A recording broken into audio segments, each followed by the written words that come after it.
Bhagavate Vasudevaya Narayanam Namaskritya Naram Chaiva Narottamam Devim Saraswatim Vyasam Tato Jayam Udirayet Nashtaprayesha Abhadreshu Nityam Bhagavata Sevaya Bhagavate Uttama Sloke Bhaktir Bhavati Neshtiki Om Jnana Timirandasya Gyananjana Shalakaya Chakshurunmilitam Yena Tasmai Shri Guru Namaha Sri Chaitanya Manobhistam Sthapitam Yena Bhutale Swayam Rupa Kadamayam Dadati Swapadantikam Vandeham Shri Guru Shri Yuta Padakamalam Shri Gurun Vaishnavamscha Shri Rupam Sagrajatam Sahagana Raghunathan Vitam Tam Sajivam Sadvaitam Savadutam Parijana Sahitam Krishna Chaitanya Deva Shri Radha Krishna Padan Sahagana Lalita Shri Vishakhan Vitamsya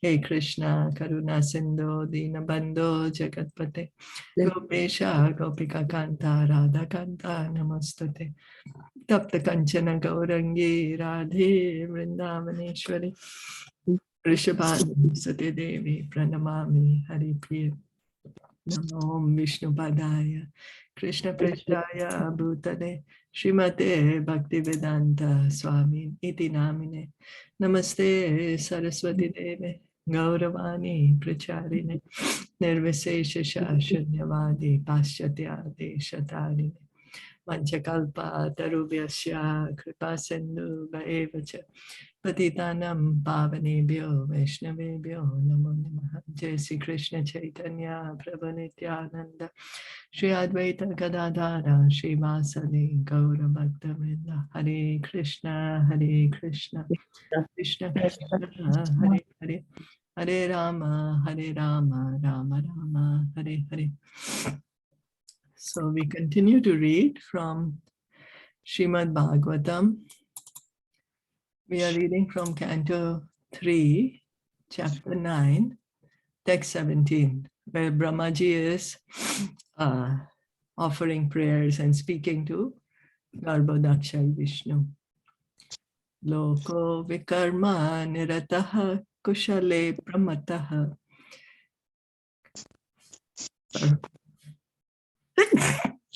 Excuse me.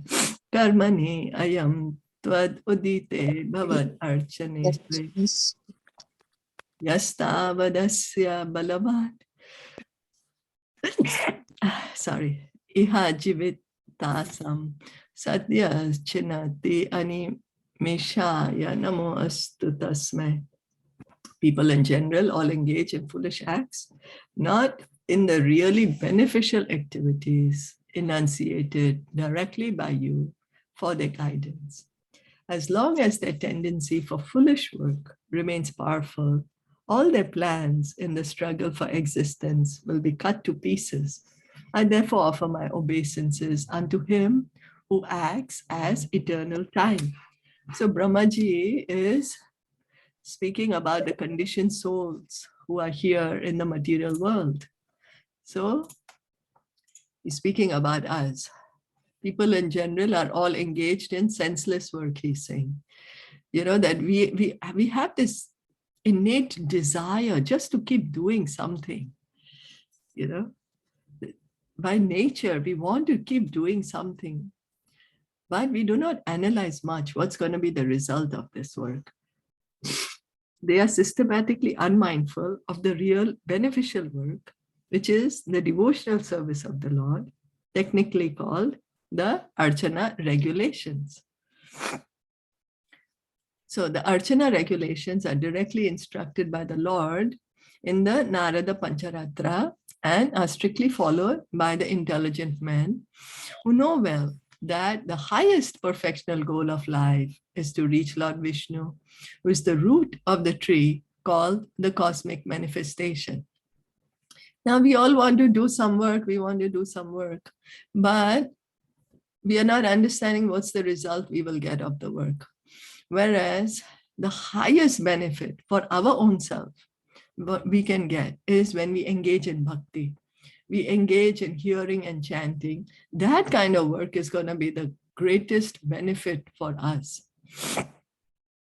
And then what's written is Archana regulations. The Archana Vidhi is given in the Narada Pancharatra, and ISKCON follows that for the deity worship. The Archana Vidhi is followed. So also in the Bhagavatam and in Bhagavad Gita, such regulative activities are clearly mentioned. Foolish people do not know that their self-interest is in the realization of Vishnu. So we are always wanting good for ourselves. That's the reason we are engaging in so many activities. We always say, oh, if I'll do this, this is going to be beneficial for me. I'm going to do this, I will be happy. This is good for me. I'm going to go here. This is good for me. I will be happy.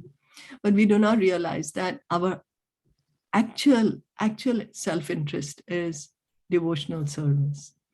It's just devotional service. The Bhagavatam 7.5, 30 to 32 says, Matirna Krishne Paratasvato va mitho abhipadyeta graham vritanam adanta gobir vishatam tamishram puna punaschar vitachara vananam nate vidusvartha gatim hi vishnum durashaya he bahir arthamaninaha andha yathander upani yamanas te api shatantriyam urudam nibaddaha nesham matistavad urukramang girim sparshati anartha pagamo yad arthaha mahiyasam padarajo abhishekam niskinchananam navrinita yavat.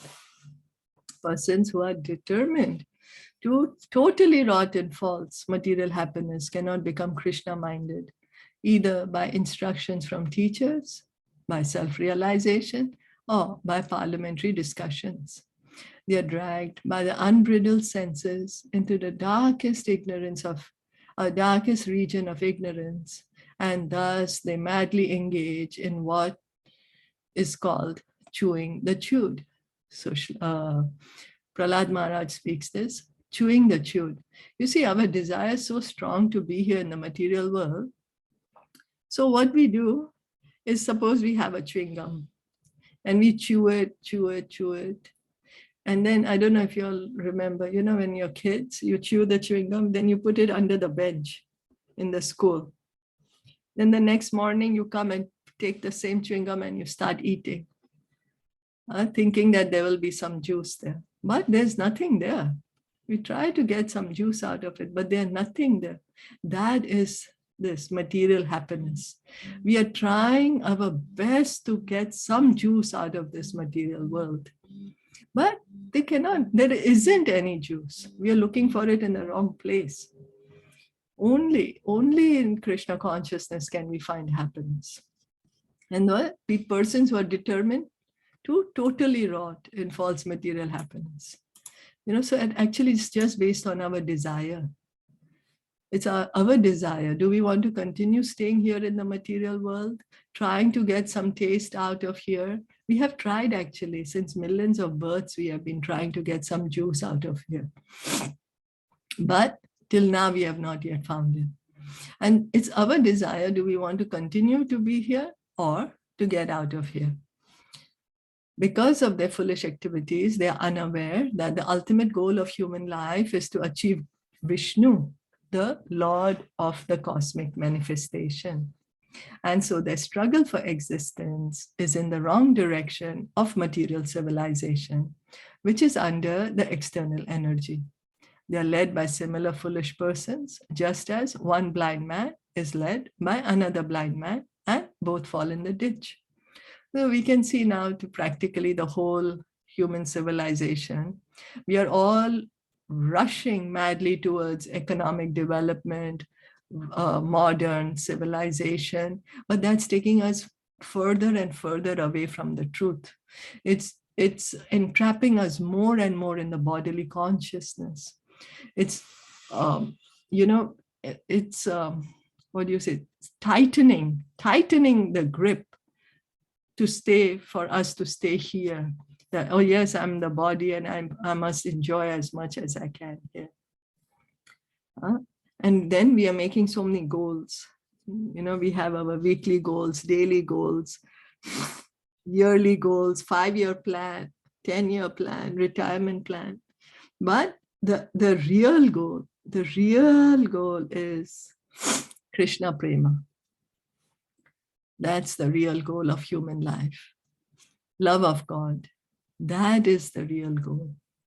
Such foolish men cannot be attracted towards the activities of the Supreme Powerful, who is actually the neutralizing measure for their foolish activities, unless and until they have the good sense to be guided by the great souls who are completely freed from material attachment. So we are going about busy in our lives, from one life to another, chewing the chew, trying to find some happiness here, thinking more and more we are the body. What happens is by some good fortune, by the mercy of Guru and Krishna, we come in touch with the devotee of the Lord. And that devotee of the Lord gives us the seed of bhakti. And then we can start our devotional service, our attraction to Krishna. You know? And these great souls are completely free from material attachment. Means they are the pure devotees, Until unless we come in touch with the pure devotees, we continue in this cycle of birth and death. But when we come in touch with a pure devotee, then our destiny changes. Then somehow we get the faith in the process of devotional service because of the devotee's faith. So in the Bhagavad Gita, the Lord asks everyone to give up all other occupational duties and absolutely engage in archana activities or in pleasing the Lord. But almost no one is attracted to such archana activity. Everyone is more or less attracted by activities which are conditions of rebellion against the Supreme Lord. Now we say, why should we worship the Lord?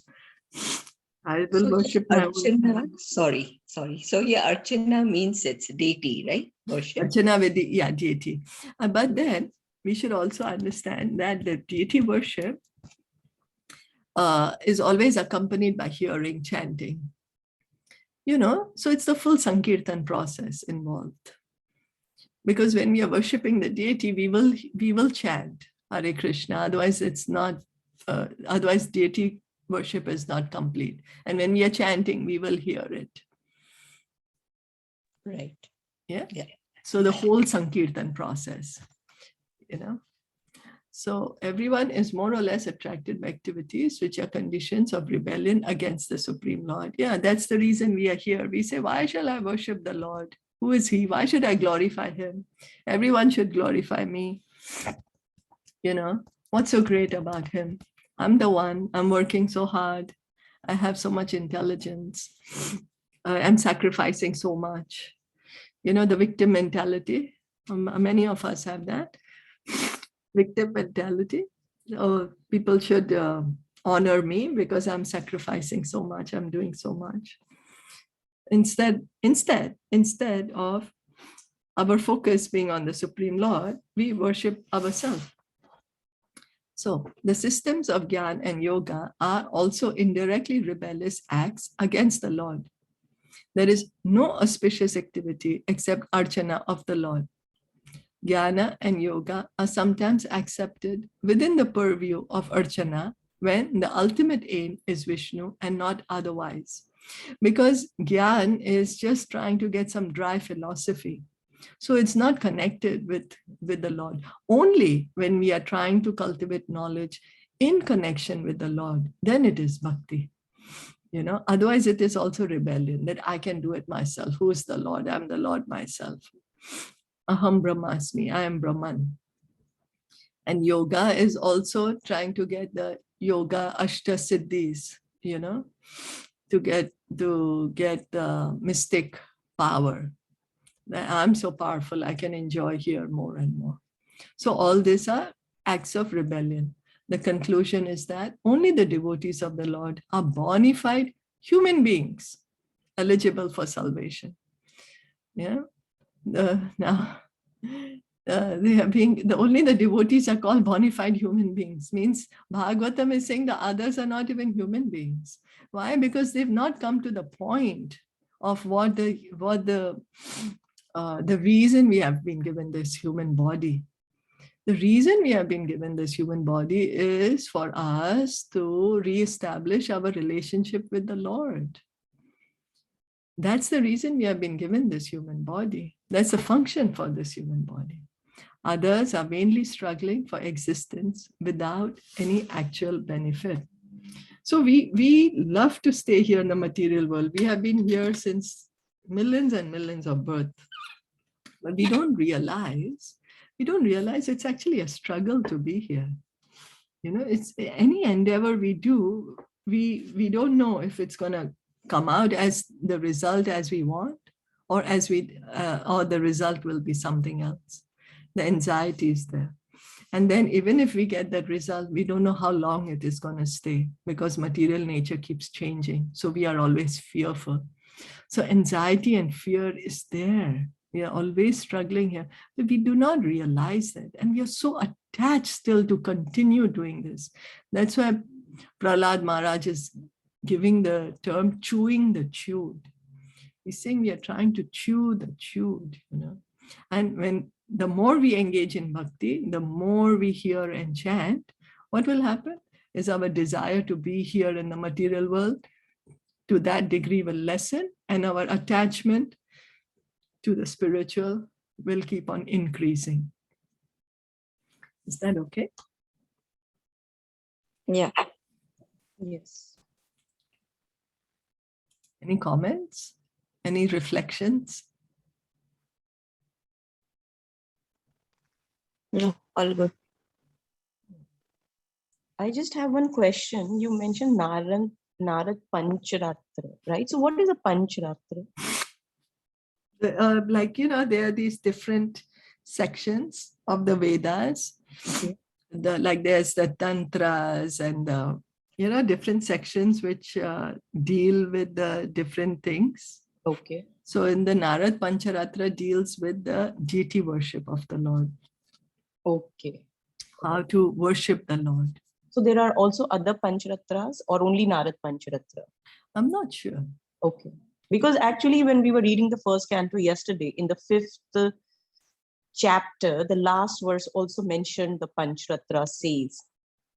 Ah, okay. So that's why I was more curious. Okay.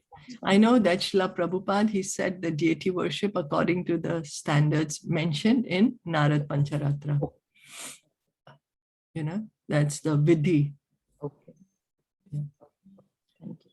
So, Yasmad Bibemi Aham Api Dviparadha Dishnyam Adhyashitaha Sakala Loka Namaskritam Yat Tepe Tapo Bahuswo Avarurut Samanas Tasmai Namo Bhagavate Adimakhaya Tubhyam. Your Lordship, I offer my respectful obeisances unto you, who are indefatigable time and the enjoyer of all sacrifices. Although I am situated in an abode which will continue to exist for a time duration of 2 parardhas, although I'm the leader of all other planets in the universe, and although I have undergone many, many years of penance for self-realization, still I offer my respects unto you. Now, Brahmaji is calling Lord Krishna as time. In the earlier verse also, he refers to him as time. He who acts as eternal time. I therefore offer my obeisances unto him who acts as eternal time. And Krishna also says that time I am, he says in the Bhagavad Gita, you know, and I have come to take all of the, he tells to Arjuna, the time I am. So what is this time? The Kal, it is that eternal wheel which goes on. And It is the benevolent will of the Lord. With time, we come to see what is the will of the Lord. You know, whatever it's his will, it's happening.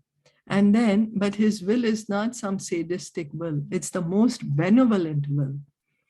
He's trying, he is doing the best for each of us. That's his benevolence. That's his mercy, his most compassionate will.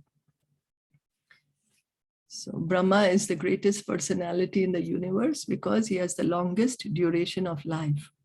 So he's saying his time exists duration of 2 parardhas. I'm not sure what's a parardha.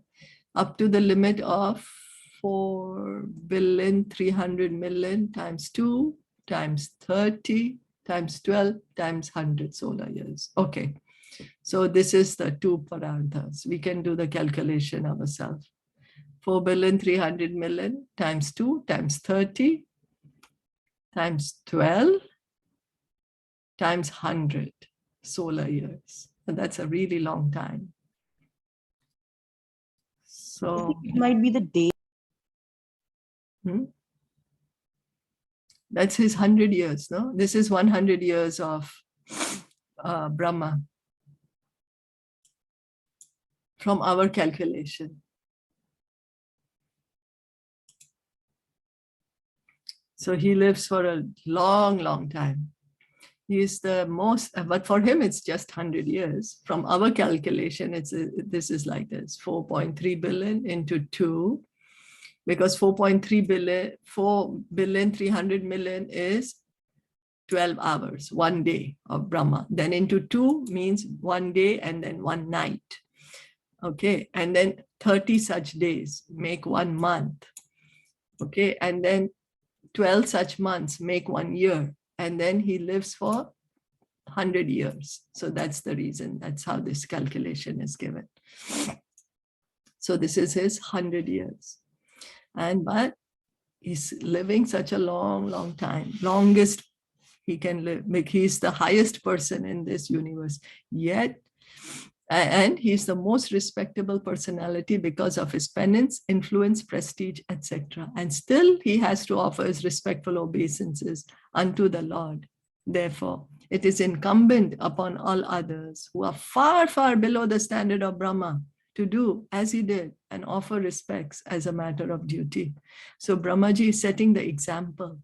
Although he's such a great personality, he's creating all the universe in the planets, the living entities. He's giving shape to everyone here. He has a great influence here. And yet he's offering respects to the Lord. So who are we, you know? We are just tiny, tiny, insignificant human beings on one tiny planet. So we should follow the example of Brahmaji and also offer respects to the Lord. Yeah. Yes. Yes. So, Tiryan Manushya Vibhudadishu Jiva Yoneshva Atme Chayatma Kritase Tu Paripsaya Yaha Reme Nirasta Vishayo Api Avarutta Dehas Tasmai Namo Bhagavate Purusho Tamaya. O my Lord, by your own will, you appear in the various species of living entities, among animals lower than human beings, as well as among the demigods, to perform your transcendental pastimes.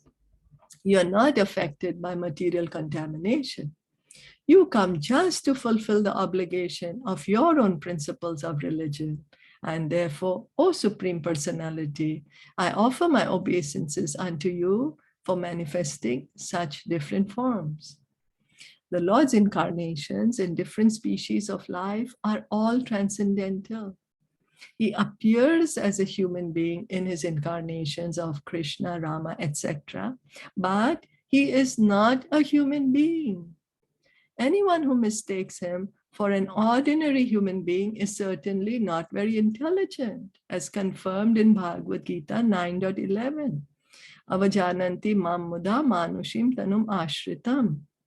The same principle is applicable when he appears as the hog or fish incarnations. They are transcendental forms of the Lord and are manifested under certain necessities of his own pleasure and pastimes. Such manifestations of the transcendental forms of the Lord are accepted by him mostly to enliven his devotees. All his incarnations are manifested whenever there is a need to deliver his devotees and maintain his own principles. So Brahmaji is here giving proof that all the incarnations of the Lord, no matter which form he takes Varahadev. So he's coming as a boar, as a pig. In our material world, in our material consciousness, we say, oh, pig means living in, like, living in dirt, filthy, not clean, a very lower animal, isn't it? But the Lord is appearing in that form. So does it mean that his form is also dirty and lower? No, it's transcendental. It's transcendental, Lord Varahadev. Or he's coming as the fish, the Matsya avatar.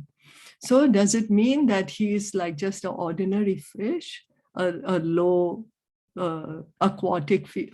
No, it is the transcendental Lord himself. Or sometimes he will come as a tortoise, as a tortoise, Kurma avatar. So then, does it mean that he's just like a slow tortoise, like people say, oh, tortoise, very, very slow. So does it mean the Lord is like that? No, it's his transcendental form. Or when he's coming in a human-like form, when he's coming as Krishna or Lord Ramachandra. You see, we make the mistake. We think that the Lord is taken our form. We think that, oh, the Lord is taken a human form when he comes as Krishna and Ramachandra. Instead of realizing that the Lord has made the human beings in his image.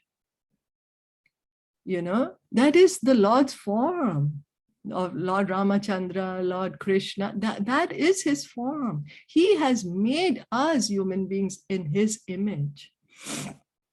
It's the other way around. But we like to take supremacy over God. And so we say, oh, he's come as a human being. What? Maybe he just has a little bit more knowledge than I have. Maybe he just has some mystic power, a little bit more than I have. But nothing great, he's as good. I'm better than him. That's okay. I'm still better than him. Nothing great. No, but that is not very intelligent thing to say. Krishna says that the foolish do not recognize me when I come in this human-like form.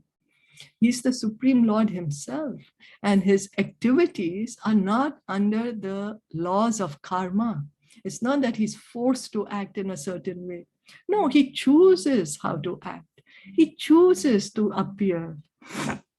He chooses. And then because he says, Paritranaya sadhunam vinashaya cha duskritam, that I appear to reestablish the principles of religion. I appear to destroy the demons.